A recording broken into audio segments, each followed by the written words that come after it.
Radio Cité Genève, Viviane de Witt. La bouteille à moitié pleine. Bonjour, vous êtes sur Radio Cité Genève, 92.2 FM, dans la bouteille à moitié pleine. Aujourd'hui, je reçois Lara Duc, qui va vous raconter une histoire extraordinaire, quasiment un miracle. Bonjour Lara. Bonjour. On aime les miracles, évidemment. Mais avant de raconter celui que tu as été capable de susciter, oui. Nos auditeurs ont besoin de savoir qui tu es, d'abord ton métier. Alors moi, j'ai une formation d'anthropologue de la santé. Qu'est-ce que c'est un anthropologue de la santé? Alors un anthropologue, c'est une personne qui s'intéresse aux groupes sociaux, culturels, et qui part en général, on dit, sur le terrain.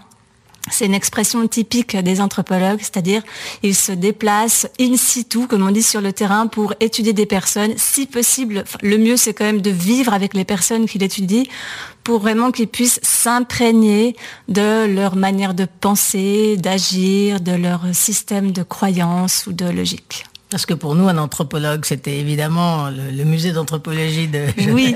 C'est-à-dire avec des objets qui provenaient de fouilles. C'était pas du tout la santé, ça n'avait aucun lien avec la santé. Je ne savais même pas, et je pense que nos auditeurs le découvrent ce matin, je ne savais même pas qu'il existait des anthropologues de la santé. Alors tout à fait. Alors, c'est une version un peu plus actualisée aujourd'hui. L'anthropologue fusionne un peu avec le sociologue. Simplement qu'il va plus s'intéresser à mener des recherches qualitatives plus que quantitatives. Voilà. Alors, j'ai d'abord une question, c'est une question rituelle dans cette émission. Quelle petite fille étais-tu ? Moi, je rêvais toujours de l'ailleurs, en fait, quand j'étais petite. De l'ailleurs. J'avais vraiment des rêves. C'était ou bien je voulais être cosmonaute, ou bien je voulais aller visiter des tribus. Où est-ce que tu es née, Lara ? Je suis née à Genève. À Genève, d'accord. Donc tu es tout à fait... Moi, je suis un produit local, oui. Produit local, c'est ça. Ok. Et tu rêvais d'ailleurs, pourquoi ? Je pense d'ailleurs, c'est souvent ce dont on dit des anthropologues, c'est déjà très tôt, ils ont une envie de comprendre des mondes dans lesquels eux-mêmes ne vivent pas. D'accord. Donc, déjà, j'avais une sorte de curiosité intellectuelle. Une sorte de curiosité intellectuelle, mais toujours déplacée dans l'espace. Tes parents, que faisaient-ils ? Mon père est avocat et ma mère est danseuse. D'accord, donc rien à voir. A priori, non, rien à voir. Rien à voir. C'est vraiment une vocation que tu as eue. Alors, comment tu as découvert cette vocation ? En fait, j'étais à Bâle, chez ma grand-mère. Et puis, on allait visiter la vieille ville. Et puis, je suis tombée dans une ravissante petite boutique avec pas mal de bouddhas, d'icônes, de masques. Et je me suis retrouvée vraiment foudroyée, en fait, par toutes ces statuettes. J'étais fascinée. Et puis... Tu avais quel âge à ce moment-là ? Moi, j'avais peut-être 12 ans, 13... Non, en fait, je dis des bêtises. Ma mémoire me joue des tours. Je devais déjà avoir 18 ans, 19 ans. Ouais, à peu près. Et puis, j'ai discuté avec le vendeur de la boutique et j'ai demandé quelle était sa formation pour vendre ce genre d'objets. Et il m'a raconté qu'il avait suivi des études d'ethnologue. Et c'est comme ça que je m'étais dit, tiens, j'ai jamais entendu parler de ce métier, en tout cas à Genève. Qu'est-ce que c'est que l'ethnologie ? Et c'est comme ça que j'ai atterri en ethnologie à Neuchâtel. Mais là, tu t'es tournée vers le médical d'une certaine façon. Mais oui, parce qu'en fait, la chose très intelligente en anthropologie, c'est que on peut vraiment mêler l'utile à l'agréable. C'est-à-dire que en quatrième, on nous demande de faire un mémoire sur un sujet qui nous fascine. Donc il y a des personnes fascinées par les chevaux qui vont évidemment choisir l'équitation. Il y a d'autres personnes fascinées et par les chevaux et par la Mongolie qui partent en Mongolie justement pour étudier les rituels équestres. Et moi, ce qui me fascinait, c'était le monde du guérissage, déjà à l'époque, mais le guérissage plutôt alternatif et un peu de l'extrême. Donc c'est pour ça que j'étais partie au Brésil pour y mener des premières recherches de terrain sur les rituels de chirurgie spirituelle. De chirurgie spirituelle. Chirurgie spirituelle. Chirurgie spirituelle, c'est presque un oxymore. Oui, c'est presque un oxymore, mais c'est vrai que là, pour le coup, je n'étudiais pas les trépanations du cerveau. C'est pas au sens propre. C'est vraiment, en fait, ce sont des thérapeutes qui se mettent dans un état de conscience altéré et qui... Tu sais, tu nous parles très savant, là. Alors, oui, pardon. Oui. Alors, non, en fait, ce sont des guérisseurs qui se mettent dans des états différents de conscience. Alors ils prennent des drogues ou que font-ils? Ils prient en fait. Ils prient simplement la Bible ou ce sont des prières qui s'inscrivent dans la religion kardéciste de Allan Kardec, qui est français à la base, mais bon bref, ça c'est encore un autre pan un autre tiroir qu'on va pas ouvrir ici. C'est passionnant. Voilà, et en fait dans leur système de croyance, ils se font incorporer par des esprits médecins. Et c'est comme ça qu'ils opèrent. Alors écoute, on va écouter un peu de musique et puis on va revenir à tout ça après parce que c'est tout à fait intéressant et même passionnant, je le répète. Radio Cité Genève. Viviane de Witt. La bouteille à moitié pleine. Vous êtes sur Radio Cité Genève, 92.2 FM, dans la bouteille à moitié pleine, avec Lara Duc, qui nous a expliqué qu'elle était anthropologue de la santé. C'est-à-dire qu'en fait, elle mène des recherches sur certaines maladies, mais avant d'arriver au stade où elle est aujourd'hui et qui va lui permettre de soigner des gens, elle est allée rencontrer des chamans. Et là, tu nous as expliqué, Lara, qui se mettait dans un état de transe, au fond, à travers la prière. Oui. Alors, reparle-nous de ça, parce que c'est très étrange pour nous. D'abord, on est dans un monde un peu incroyant, où la prière, peu de gens prient aujourd'hui. Donc, penser qu'on aboutit à des transes, qui permettent ensuite de soigner des gens, voire de les opérer. Oui.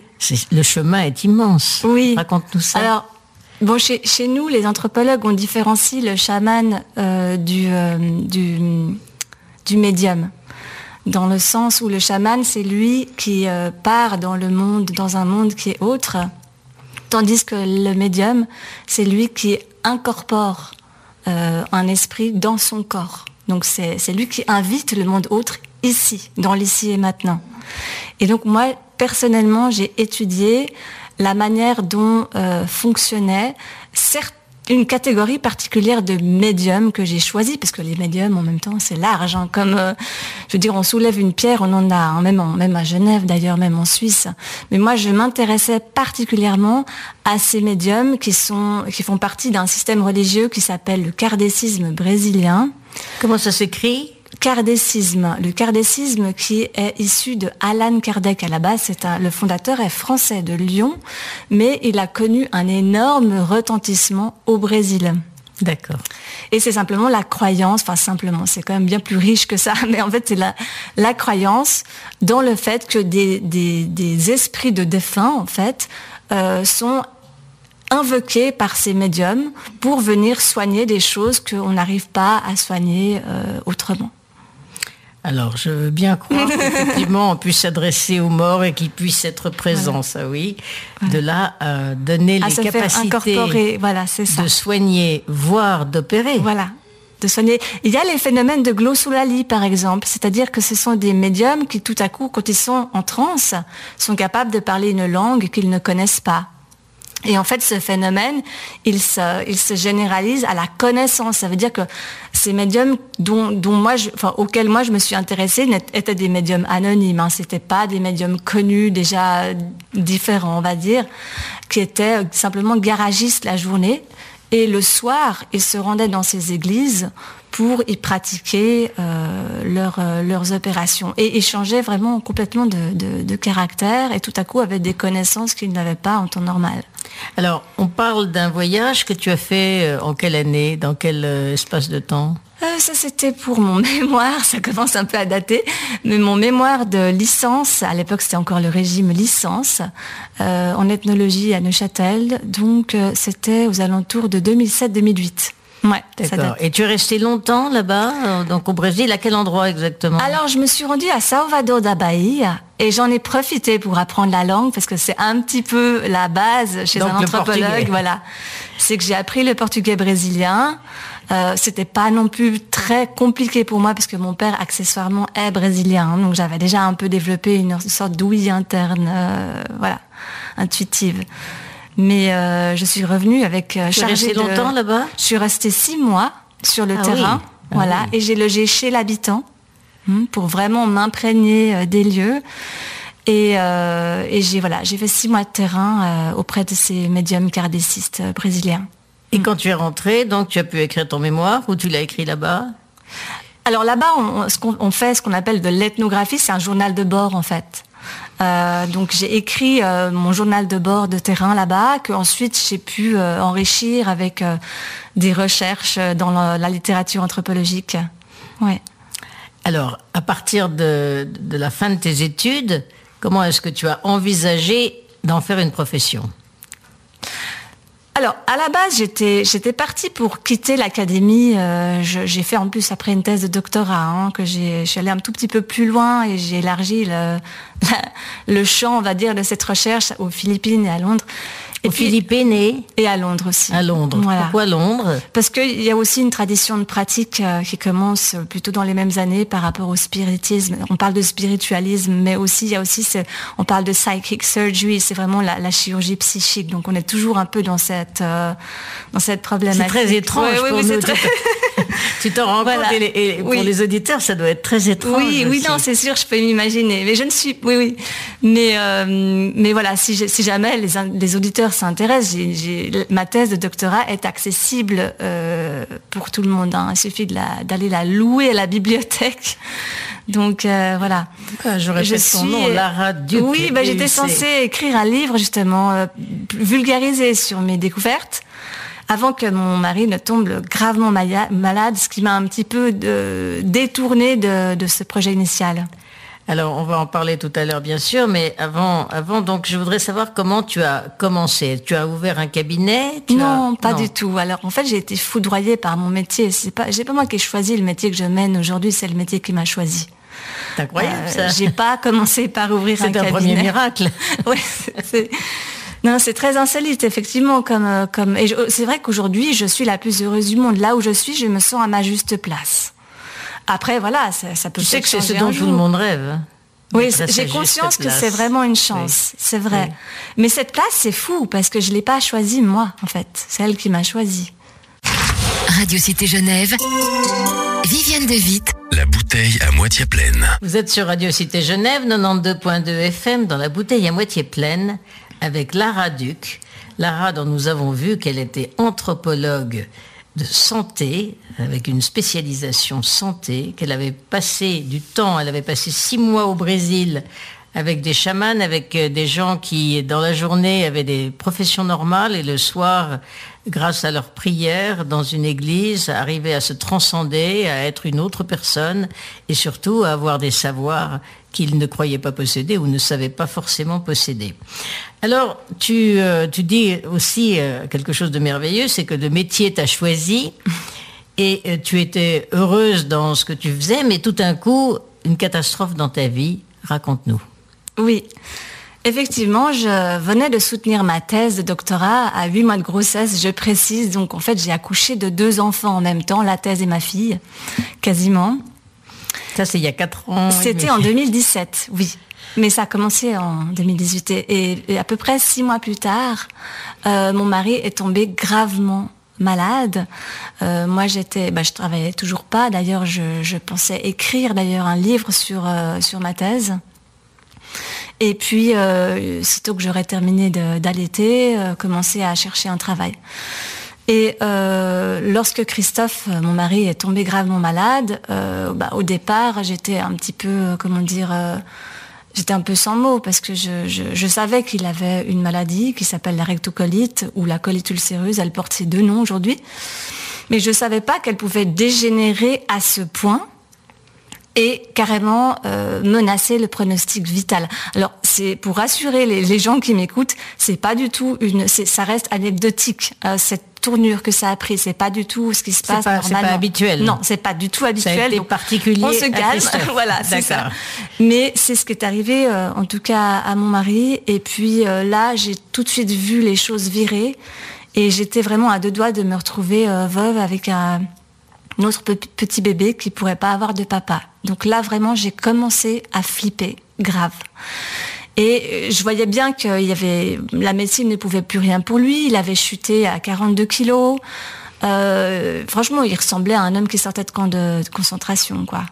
Il avait plus du tout d'énergie. Il avait d'ailleurs perdu sa voix. Moi, je travaille beaucoup avec la voix puisque je donne des consultations visio.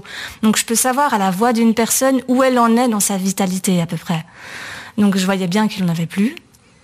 Et puis surtout, il était inopérable. On pouvait même plus l'opérer tellement son stade était grave. Donc l'opérer aurait été le tuer presque. Donc il avait terminé au CESCO, c'était à Noël 2018. Et puis là, il avait entendu parler qu'il y avait la possibilité de se faire hospitaliser à domicile. Et déjà ça a été un premier pas vers le mieux-être. Parce que ce qu'on ne sait pas à Genève, ça ne se sait pas trop à Genève, c'est que l'hospitalisation à domicile est une option qui existe. Et il aurait été déjà bien plus heureux d'être hospitalisé auprès de sa femme et son petit bébé, plutôt que d'être... Nous, on a été séparés pendant 4 mois. Ça a été très compliqué. Donc, à partir du moment où il a pu être hospitalisé à domicile, les choses ont changé diamétralement pour lui, parce que j'ai commencé à pouvoir lui cuisiner ses plats. J'ai commencé à pouvoir lui cuisiner ses plats. À lui cuisiner ses plats. C'est-à-dire qu'il n'avait plus une nourriture d'hôpital, il avait une nourriture appropriée que tu as déterminée. C'est-à-dire que je me suis dit, fichu pour fichu, pourquoi pas essayer d'aller puiser dans mes compétences d'anthropologue, de commencer à considérer cette maladie comme si j'étudiais une personne dans un groupe social, de refaire mes histoires de journal de bord, une ethnographie, on appelle ça dans notre jargon à nous, un journal de bord, de terrain, et étudier les moindres manifestations de cette maladie, comment est-ce qu'elle évolue, comment est-ce que les symptômes sont intensifiés. Enfin voilà, j'ai vraiment pris Christophe, et ça, c'était un moyen aussi pour moi de m'extraire de cette souffrance émotionnelle qui était terrible, et je me suis sauvée comme ça en fait. Et vous a sauvés tous les deux. Oui, quelque part, oui, effectivement, accessoirement, mais moi d'abord, effectivement. Et c'est vrai que au début, je n'y comprenais rien à mes notes. Et ça, c'est typique de l'anthropologue, c'est que il faut pas se questionner pourquoi on prend ces notes. Il faut juste les prendre. Le système de logique, la compréhension vient toujours plus tard. Donc au début, je comprenais pas, je ne voyais pas d'issue, et j'essayais de trouver. Et beaucoup de fausses pistes et d'erreurs en matière de nutrition avec lui. Et puis après, j'ai réalisé qu'il fallait vraiment que j'innove, parce que j'essayais d'appliquer des protocoles préexistants, j'essayais de m'inspirer d'autres personnes. Et après, je me suis dit non, je vais vraiment essayer de faire du sur-mesure et de faire de l'anthropologie. Voilà, vraiment de l'anthropologie de cette maladie. Et c'est là où il y a quelque chose que la mayonnaise a pris, et on a décidé, mais ça c'est une autre histoire et je ne le recommande à personne, mais on a décidé de stopper toute l'arsenal médicamenteux qu'il prenait pour repartir de zéro. Et c'est important de dire que tu ne le conseilles à personne. Exactement, c'est notre histoire. Voilà, c'est une autre histoire, c'est ton histoire. C'est notre trajectoire. Voilà. Et on avait les outils qu'on avait nous. Et je pense que pas tout le monde les a. Donc voilà. Et c'est vrai que du coup, j'ai vraiment pu voir l'action-réaction pure de la nutrithérapie Petit-Lara. Enfin, à l'époque, elle portait pas un nom, la méthode Petit-Lara.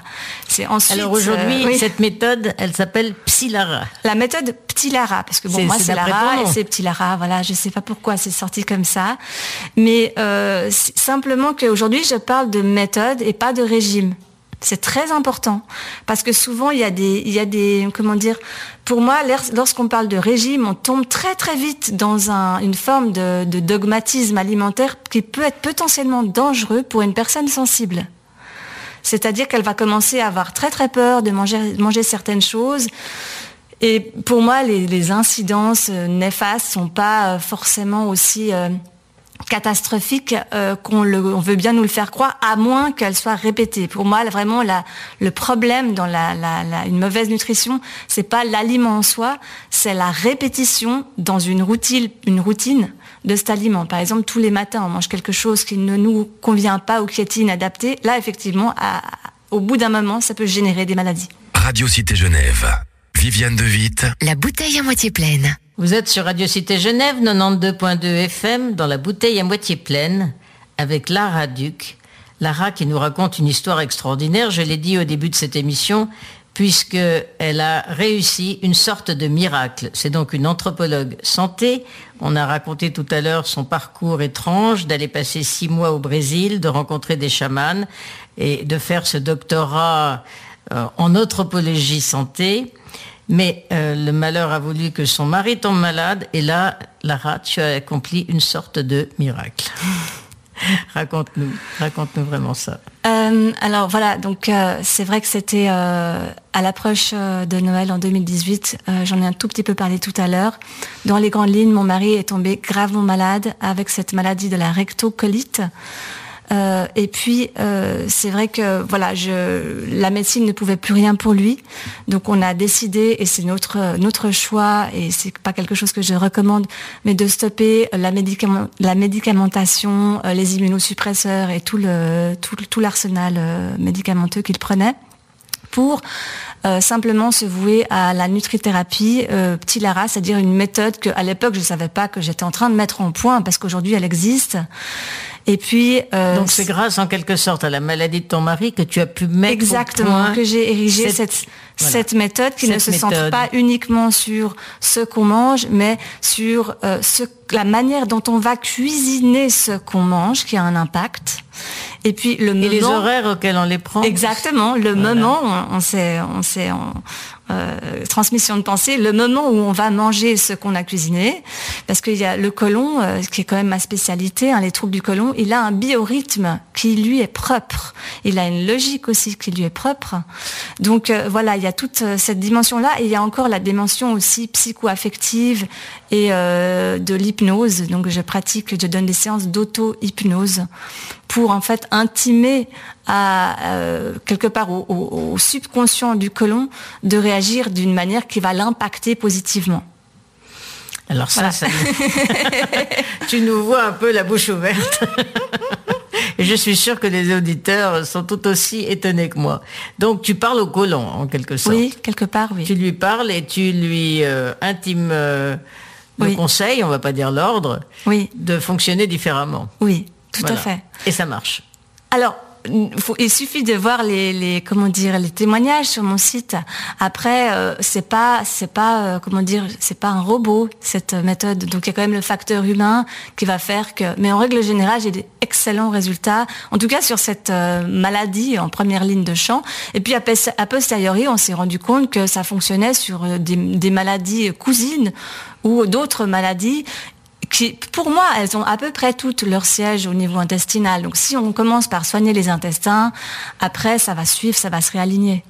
Alors, juste plusieurs questions, là, bien sûr. Donc, Christophe, tu as mis combien de temps à le guérir, en quelque sorte? En l'espace de quelques mois, Christophe s'est mis Quelques mois, Christophe s'est mis en rémission totale. Après, le médecin a été très interpellé par cette trajectoire. Donc, il a commencé, par curiosité, à m'envoyer ses propres patients. Et puis, effectivement, ses propres patients aussi se mettaient en rémission. C'est vraiment ce que j'appelle des miracles, Lara. Donc, c'est qu'il y a quand même autre chose que juste la foi, qui quand même être importante. Mais c'est vrai qu'il y a quand même une technique derrière, il y a quand même une science. Et puis, ce qui s'est passé, c'est qu'aujourd'hui, j'ai la chance de collaborer avec un cardiologue, un allergologue et un médecin homéopathe. En revanche, je suis quand même un petit peu étonnée de toujours pas avoir l'opportunité de collaborer avec la base de la base, qui est un gastro-entérologue. Parce que cette maladie, aujourd'hui, elle foudroie des enfants.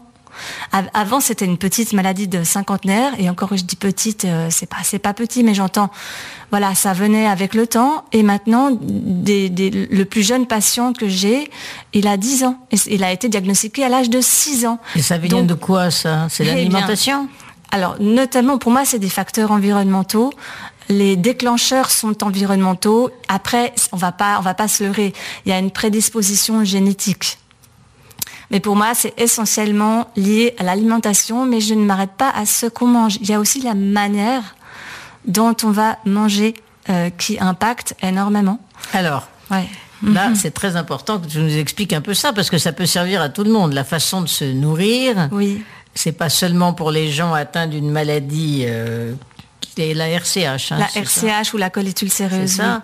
C'est aussi pour tout un chacun, parce que j'ai vu une de tes vidéos. D'ailleurs, je conseille à tous nos auditeurs d'aller voir tes vidéos. Je répète que tu t'appelles Lara Duc. Et c'est très intéressant.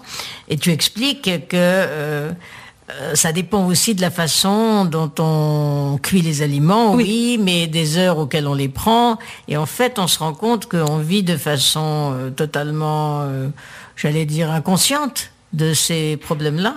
Oui. Et que ça peut provoquer, je crois, des rhumatoïsmes, des problèmes articulaires. Enfin, tu expliques. Simplement, oui, parce que la muqueuse du côlon, elle devient poreuse.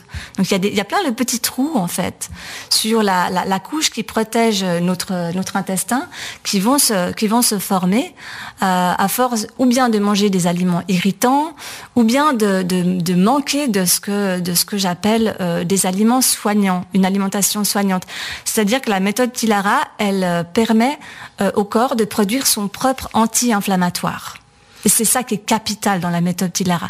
C'est qu'on n'a plus besoin de ces probiotiques et toutes ces choses qui sont inventées dans les laboratoires. C'est la personne qui produit son propre probiotique adapté à sa propre flore bactérienne et son propre anti-inflammatoire. Pour moi, le côlon, il se rétablit tout seul, pour autant qu'on lui fournisse les bonnes conditions. Mais le corps humain est beaucoup plus intelligent qu'on ne veut bien nous le faire croire.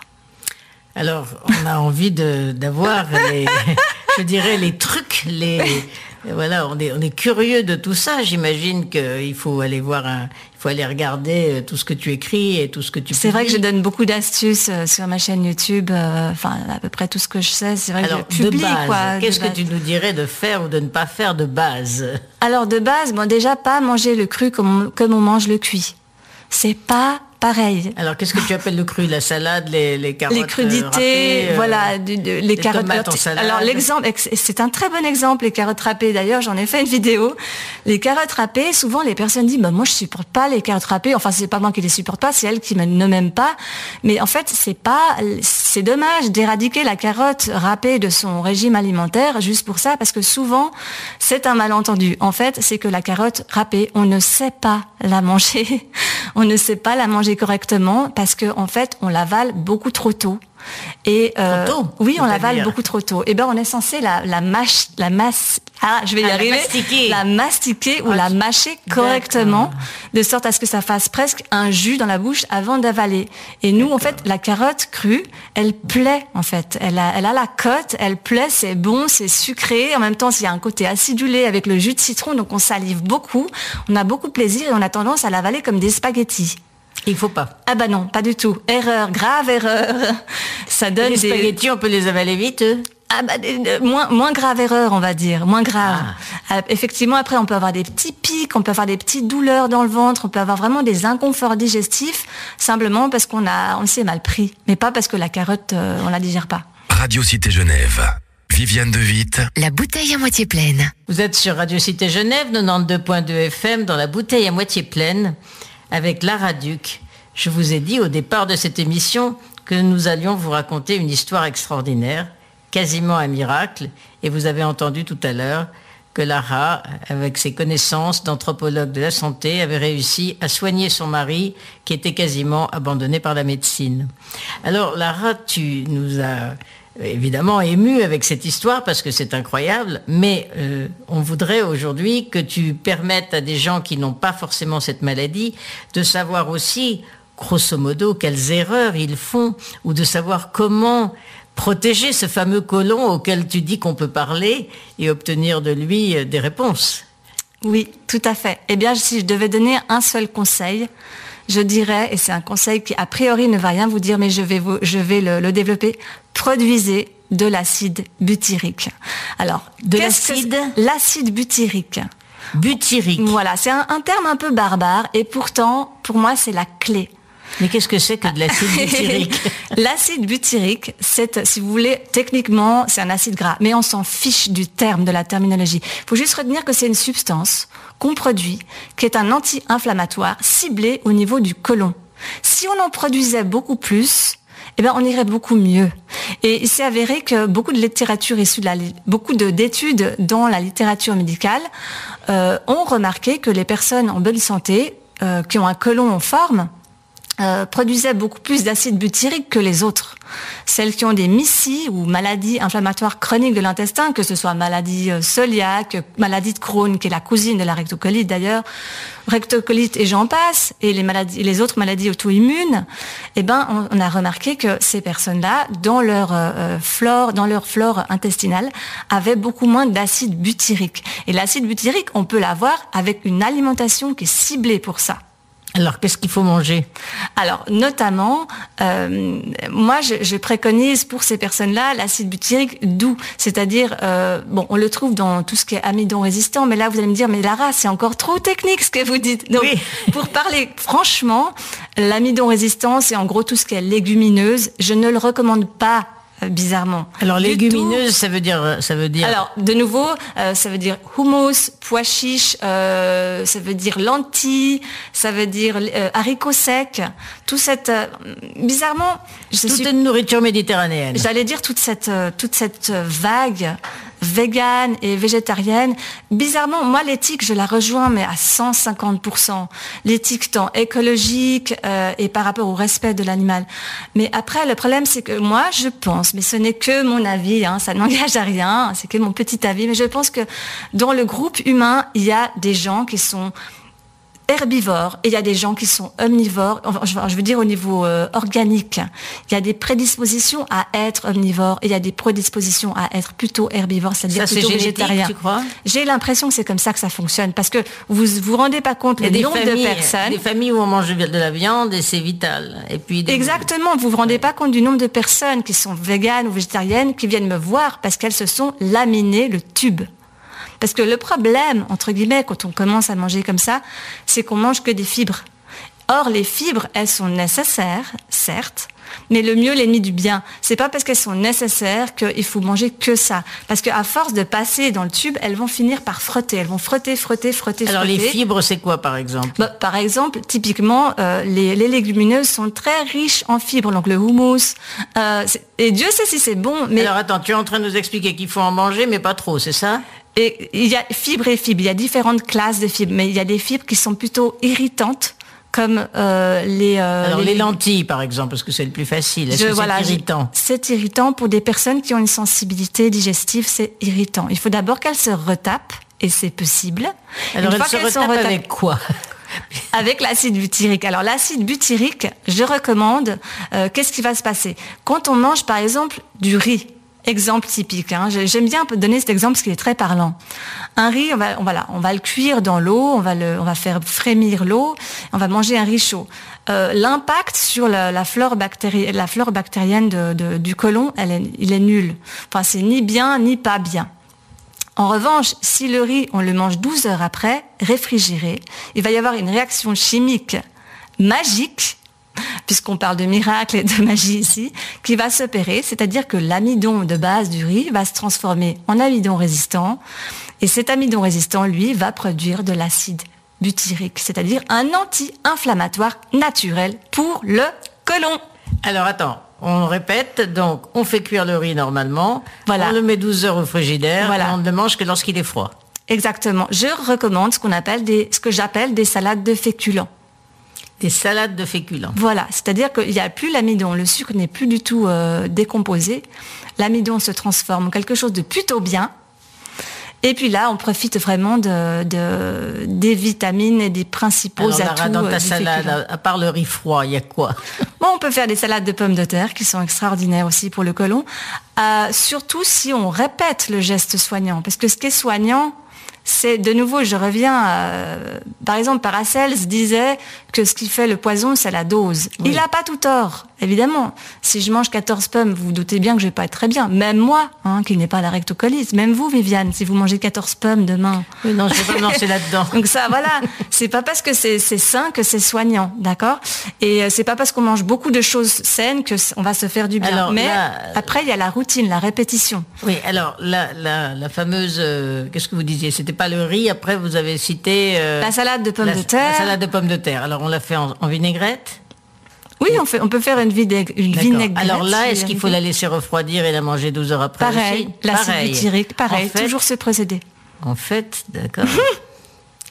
D'accord, l'intérêt du frigidaire est immense là. Oui, alors, oui, pour le coup, c'est vrai que c'est pas très écologique, mais tant qu'on est sensible, tant qu'on est entre guillemets malade, c'est vrai que c'est un très bon moyen de se retaper sans irriter davantage le tube, effectivement. Alors, qu'est-ce que vous donneriez comme conseil ultime? Parce que là, on arrive malheureusement presque au bout de l'émission et bien on est passionné, on voudrait que ça dure des heures. Conseil ultime, le conseil ultime, je dirais, c'est le collagène. Je sais que c'est pas très à la mode, dans le sens où les sociétés occidentales qui sont elles, quand même, les plus touchées par la rectocolite et toute l'hémicie, comme par hasard, ce sont les sociétés qui consomment le moins de collagène. Alors, parce que le collagène, on le trouve dans quoi? Dans les os des animaux. D'accord. Ah oui, mais alors là, on peut avoir peur de la vache folle. Mais bien sûr, c'est pour ça qu'ils ont inventé le collagène marin. Aussi. Alors ça, il y a encore la bouillabaisse. C'est dans les arêtes? Oui, les arêtes de poisson. Mais c'est vrai que voilà, c'est plus nos grand-mères, elles ont consommé comme ça beaucoup. Et elles faisaient beaucoup de collagène. D'ailleurs, c'est comme ça qu'on retapait les soldats de la Deuxième Guerre mondiale. C'était au collagène, c'était à coups de bouillon de poule. Alors bon, moi le bouillon de poule, j'ai mis un warning. C'est bien, et c'est pas bien. J'ai vu qu'il y avait des graisses. Voilà, c'est bien et c'est pas bien pour les personnes qui sont malades. Il y a toujours du bon et du moins bon. C'est jamais ou blanc noir. Mais c'est ça qui est angoissant, parce que finalement la nourriture, au lieu d'être un plaisir, ça devient une angoisse. Non, après la nourriture, elle est fantastique parce qu'elle peut être une thérapie. Mais une fois qu'on est retapé, c'est cool. Mon mari, il n'est pas enfermé dans un régime aujourd'hui. Mon mari mange tout à fait normalement, sauf qu'il a une sagesse en plus. La sagesse, alors c'est quoi? C'est qu'il est alerte, c'est qu'il sait décoder, sans aller chez le médecin, il sait décoder les signaux annonciateurs d'une rechute. Et tout de suite, il coupe et en fait, il se met jamais en rechute. D'accord. C'est formidable. C'est bien ce que je disais tout à l'heure, Lara. Les miracles. Miracle Lara, en fait, c'est la méthode Psy-Lara, c'est la méthode miracle. Ouais. Je pourrais pas la revendiquer miracle, mais c'est vrai que pour les personnes qui la vivent et qui sont en rémission, ils disent qu'elle est révolutionnaire. Et c'est vrai que j'aimerais quand même juste, si je peux me permettre, ajouter un point qui est capital dans cette émission, c'est que je trouve qu'il y a beaucoup d'ablations du côlon qui auraient pu être évitées aujourd'hui. Alors, par pitié, si vous m'entendez, ne vous faites pas opérer du côlon avant d'avoir au moins testé la thérapie nutritionnelle, voire la méthode Psy-Lara. Ou alors, ne serait-ce qu'aller voir juste ma chaîne YouTube, c'est gratuit. Donc voilà. Merci beaucoup Lara. Avec plaisir. Beaucoup. C'était Lara Duc qui nous a longuement parlé de ce métier extraordinaire d'anthropologue santé, qui nous a raconté comment elle a guéri son mari et qui nous a donné des conseils nutritionnels extrêmement importants. Merci beaucoup. À bientôt, on recommencera parce que je crois que c'est très important. Et merci à Olivier Steinmetz qui nous a enregistré aujourd'hui. Merci Olivier. Au revoir. Au revoir. Radio Cité Genève, Viviane de Witt. La bouteille à moitié pleine.